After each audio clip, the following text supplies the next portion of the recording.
First at 4, heartbreaking investigation. Hamtramck police are looking for answers in the homicide of a child less than 2 years old. Also, Hillary Clinton bombshell just 11 days before the election, the new FBI investigation. Andrew. Karen, good afternoon. Good afternoon, everyone. We're looking at temperatures pretty uniform across our 4 zones. Nice and mild, but getting breezy. Temps in the mid-50s, but they go up from here. A weekend warm-up and Halloween forecast on the way. Paula. Hey, Andrew, it's the Friday before Halloween. Where else will we be other than Tilson Street in Romeo, where the decorations go from wild to wilder to absolutely over the top. These stories and much more happening right now on First at 4. Live from downtown Detroit, Local 4 News First at 4 starts now. First at 4, a developing story at this hour. New email problems for Hillary Clinton, and they can't come at a worse time. With just 11 days before the election, Republican Donald Trump is already jumping reports of a new FBI investigation. Devin Skillion's in the newsroom right now with the latest, and the FBI is once again looking at those emails. That's exactly right, Karen. Thanks to WikiLeaks, the Clinton campaign has never been able to put the email scandal completely behind them, but a little bit worse perhaps today because the FBI is now officially reopening their investigation, and that is giving Donald Trump plenty of new ammunition on this Friday. The FBI Director James Comey sent a letter to Congress today saying his investigation into Clinton's emails has been reopened. He says the FBI has learned about new emails that seem to be pertinent to the investigation and that those new emails now have to be reviewed. Comey says he cannot predict where the new investigation will lead, nor how long it will take. But previously, Comey had called Clinton's use of that personal email server careless but not criminal. Well, Trump jumped on this report immediately and passionately. Hillary Clinton's corruption is on a scale we have never seen before. We must not let her take her criminal scheme into the Oval Office. Now, this new matter may not be directly related to the Clinton email server, that private server. According to the New York Times, this new investigation is actually connected to the FBI probe of illicit text messages that were sent by former Congressman Anthony Weiner to a 15-year-old girl. The connection: he was married to Huma Abedin, a top aide to Hillary Clinton. Now, the Clinton campaign has just responded. They are in Iowa today, and here's the response from the Clinton campaign. It is extraordinary that we would see something like this just 11 days out from a presidential election. The director, meaning Director Comey of the FBI, owes it to the American people to immediately provide the full details of what he is now examining. We are confident this will not produce any conclusions different from the one the FBI reached in July. That coming out here in just the past couple of minutes or so. We'll have an update on this developing story here on Local 4 News at 5. But keep in mind, Karen, the interesting thing here is that you've got an awful lot of absentee and early voting already going on. Perhaps a third of the vote could be absentee, which would be unaffected, I guess, by what we're hearing so far. How does it affect everybody moving forward, though, who is planning to show up in person on Election Day? Very good point. All right, we'll have more on this, of course, at 5. Thank you, Devin. You bet. Our top local story: police in Hamtramck this afternoon are investigating the homicide of a little girl just 16 months old. This heartbreaking investigation started Tuesday when police responded to reports of a baby not breathing at a home on Commerce Street. She was rushed to the hospital but didn't make it. An autopsy found that the child died of blunt force trauma to the chest. We're told 2 suspects are in custody. We are talking to family and neighbors about the case, and we'll have a live update new at 5. So will the Detroit Pistons move back downtown to Detroit? That's the big question tonight as the team is getting ready to play its home opener at the Palace in Auburn Hills. Local 4 reported there are several indications the Pistons will share the new Red Wings Arena, and the team could move by next season. New at 6, Guy Gordon will have an update on where things stand, and we'll review some potential stumbling blocks that could derail that deal. Also at 6, Detroit businesses are celebrating after receiving a collective $300,000 in funding from the city. Motor City Match has helped nearly 500 businesses since its launch just last year. The program's goal to give small businesses a boost. Well, today, Mayor Mike Duggan announced the 6 winners and the Nnamdi Center for Contemporary Art winning the grand prize of $80,000. Congratulations to them. Time now for our first look at the forecast. The weekend is warming up, and you know, Andrew, it has been a rough ride on Halloween for the past few years. We're looking for a warm up. Oh, we certainly are, Karen, and it looks like we have good weather for Halloween itself, especially for all the trick-or-treaters. And the weekend before, this weekend, great for some Halloween shopping. Still getting some candy or costumes? I've got just the thing for you. First, we've got temperatures in the 50s. Looking good, feeling good out there. I mean, look how wonderful it feels and looks out there with temps that are in the 50s right now. Temperatures getting closer to average or even a bit above across much of the area. And with this wind switch generally out of the south or south-southwest, it's bringing in milder air, not only for this evening, but even for tonight. Believe it or not, the air is going to be rushing in so fast. We go from 54 degrees right now into the middle and even upper 50s by night's end and by tomorrow morning. Sure, some clouds overhead, but guess what? It remains mild throughout the entire night. It gets even warmer tomorrow afternoon, Karen. We'll talk about that. We'll talk about Sunday's forecast and Halloween Monday in just a few minutes. Right, sounds good. Thank you so much, Andrew. First at 4, we're on top of stories making headlines all around the world on this Friday afternoon. We start with a labor ruling in Great Britain that affects the ride service Uber. Uber drivers in the UK have won a landmark case. The London Employment Tribunal says drivers should be considered employees of the company, not self-employed contractors. That means paid time off, and they must be paid the national minimum wage. It's a major blow to Uber because its business model relies on self-employed contractors. Uber does plan to appeal. Family in South Florida may be celebrating Christmas a little bit earlier this year. That's because they beat City Hall in a battle over their huge Christmas lights display. Every December, the lights draw tons of people to the home in Plantation, Florida. But the city called it a public nuisance and filed a lawsuit. Well, what became known as the light fight ended Thursday when a judge ruled against the city.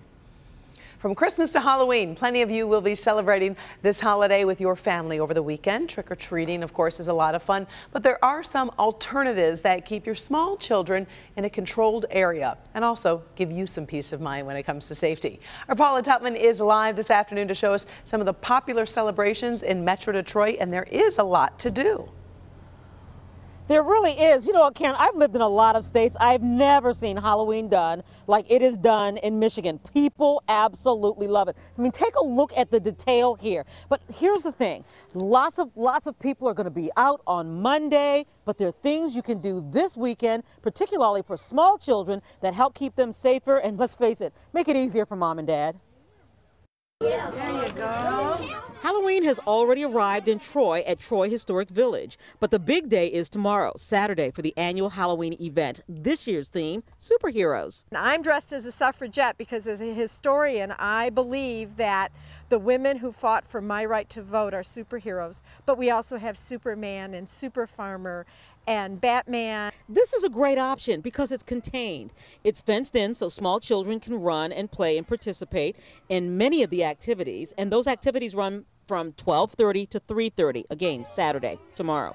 Price is about $7. Kids under 4 get in for free. We have 10 buildings. Each building has a treat, a craft, or something for the children to do. Have you ever been on Tilson Street in Romeo? It is officially a thing. Go to Main Street and turn at the Dairy Queen. Every year, this little hamlet turns into Spook Central. Almost every house gets into the Halloween spirit with wild, outlandish, elaborate displays. A corpse's bridal shop, a hockey team with game to die for, a pirate ship, bones, bones, bones, and more bones. It is an actual tourist attraction, drawing people from all over Southeast Michigan. Spray paint, duct tape, tie wire. Hello. So when do you start setting up for this? Michelle and Steve start decorating the first week in October. I don't know. Should the guy with the horns have a mask? I don't think so. No? Is that enough? He can just go as himself? And they are still at it today, getting ready for the big event Monday. Again, another great option, community contained. Though traffic can get congested, it's a family option that's pretty well coordinated. The village rings the siren at 6 o'clock exactly. Trick-or-treating starts. At 8 o'clock, the siren is sounded again, and trick-or-treating stops. Okay, so obviously here on Tilson Street in Romeo, lots of people moving through, but the big Halloween event is on Monday, And they have very, very specific times, but for a safe experience, just go to your community or to schools. They've got lots of things going on. So guys, one more look at Tilson Street. It's bizarre. Karen, these folks, they're nuts. It's one way, they're nuts. That's it. I know, but they sure are a lot of fun, too, at the same time. Thank you so much, Paula. Some great ideas for the weekend. Ahead, first at 4, a children's toy that can overheat and has burned at least one person. What parents need to know right now. Also ahead, a grateful mother meets the heroes that helped bring her little boy back home. And Kimberly Gill has good health. Hi, Karen. Halloween is the season for chills and thrills. Up next, why some of us actually enjoy being scared. It's a good health biology lesson. That's next on First at 4. Before we go to break, we do have breaking news out of Chicago. That is where this plane has caught fire at the O'Hare Airport. These are live pictures from the scene, but at this point in time, the flames have been mostly put out. We are told passengers had to evacuate the plane. No word on any injuries. The incident involves an American Airlines flight bound for Miami. We'll be right back. The Kim coming up all new on Local 4 News at 5 and 6. Earlier this week, it was just a complete heinous robbery, a total basement gutted of a guy who was a stroke victim in the hospital. But take a look. It's a plumbing company on premises. We have a good news update coming up. All right, looking forward to that. Thank you, Jason. Let's talk good health. From haunted houses to those creepy costumes, some people actually enjoy a good scare this time of year. But why? Our Kimberly Gill is here with a look at really the science of fear. Well, experts say it's actually in our genes, not the genes that we wear, but like, you know, our parents, obviously. Some people naturally crave that thrill, and of course, Halloween fits the bill for the time to get into it. Jesus! Jesus! Around here, the screams are nonstop. People just like to be scared. Chad Mitchell owns a haunted house. He says fear can be fun. So I love scaring people. I love the reactions and the laughter and just everything about it. Fear comes naturally to humans. We've been running away from threats for millions of years as a basic survival mechanism. But why do some people enjoy being scared? And that partly has to do with our genetics. Some of our brains are just like needing a little bit more thrill and a little bit more neurologic tickle. It's this thrill that tricks brains into thinking being scared is a real threat. The brain triggers our natural fight or flight response. That's the quickened heartbeat and adrenaline rush that some people crave. But the brain is very good at assessing true risk, realizing almost immediately this spooky situation doesn't pose any real threat. That makes it fun, at least to some.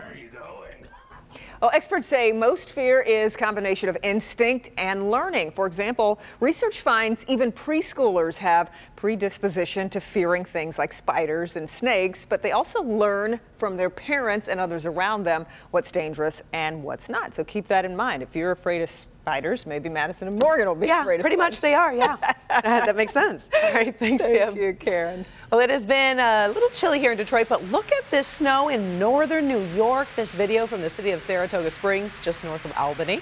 It was a light snow, but many drivers reported accidents as they relearned how to navigate those snowy roads. Unfortunately, our weather is headed in the opposite direction for this weekend. Right, Andrew?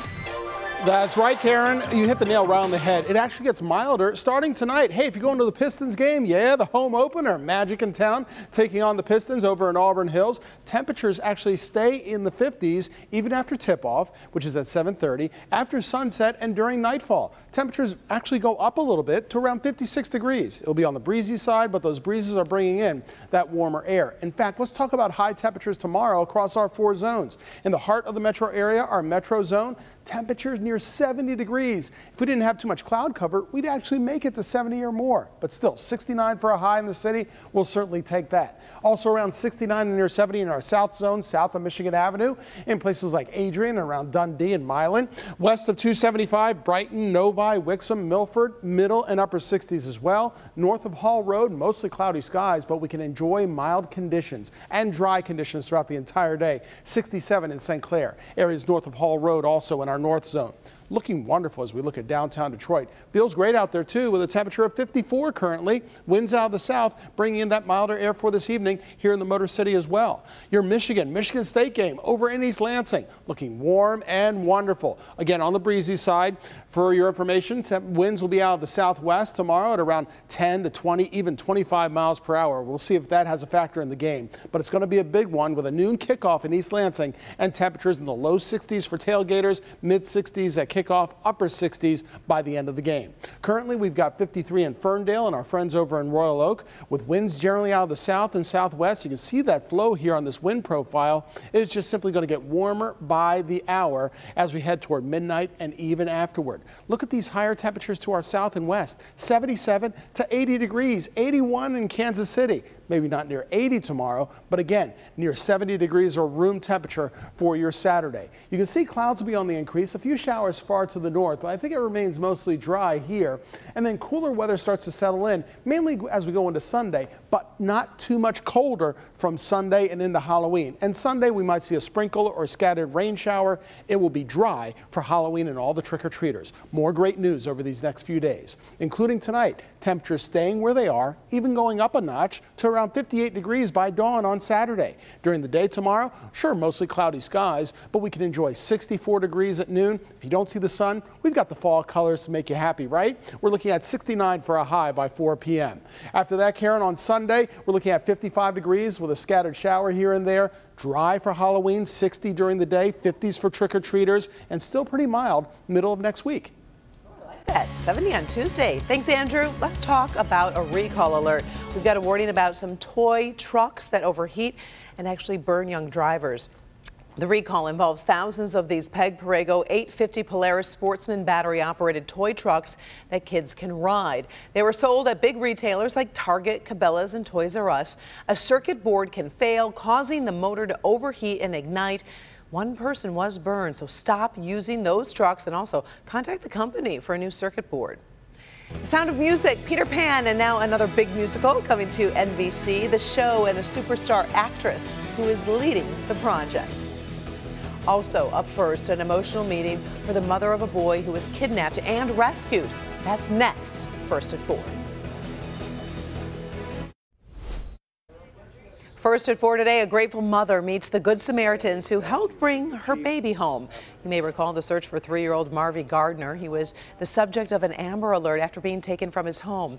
Now, luckily, he was found safe. Today, Mayor Duggan and Chief Craig united him with the people who helped bring police officers, citizens, and others who brought him back home.